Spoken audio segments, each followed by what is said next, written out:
Guys, ayan ang ating niluto sa ating mga employer. Ayan. So, thank you nga pala guys sa mga nagpa-follow dyan sa akin at saka syempre sa mga followers ko na nag-support lagi sa akin. Maraming salamat po sa inyo, lalong-lalo na sa aking mga friends na always support. At syempre, sa mga new followers ko today, maraming salamat sa inyo guys in advance. At syempre guys, sa mga nagsusupport na nanonood ng video ko, salamat din sa support nyo guys. Support lang tayo sa ating mga video, mga palangga. Kaya maraming salamat din sa aking mga taga-support talaga na laging nandyan. Maraming salamat. So ayan guys, ang pinaluto ni boss sa akin dito sa bahay dahil nga last night nagbisita kami at birthday ng kanyang bish. Dito nyo guys, pinaghanda sa bahay ang kanyang mga kaibigan at syempre naglaro sila ng mahjong. So tinanong ko siya, sabi ko anong gusto nyo kainin. So sabi niya, ikaw nang bahala. So syempre sabi ko mag-suggest ka din para sa iyo kasi syempre mamaya dyan, bumili ako ng para sa aking desisyon at hindi nyo nagustuhan.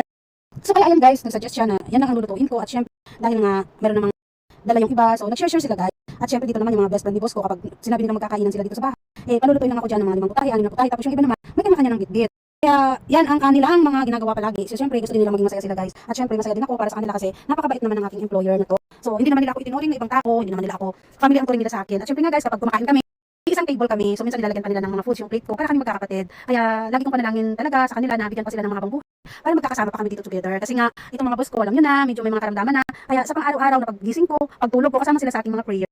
Kasi syempre di ba, kapag ang tao pinapakitaan ka ng kabutihan, syempre babalikan mo rin ang kabutihan, hindi lang sa gawa, kundi sa panalangin.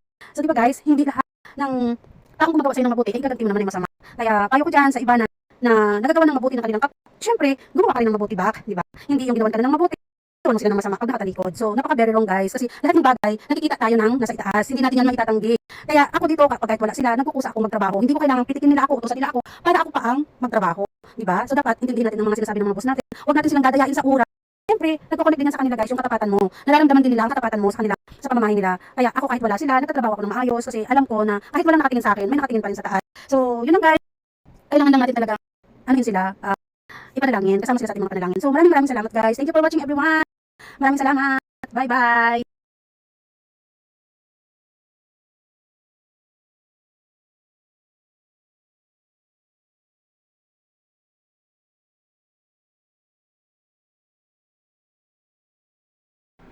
So, basta guys, support lang tayo sa ating mga ginagawa. Kaya, maraming salamat. Ayan. Kaya, yan pa nga pala ang pinaluto niya pa sa akin. Ito ay chicken sweet and sour. Ayan. So, madali lang yung gawin guys. Kaso lang, syempre, yan talaga yung gusto nilang palaging kainin. Ayan. At syempre, meron pa rin tayong ibang dishes na naka-prepared. Kaya, ayan. At syempre, meron tayong shrimps.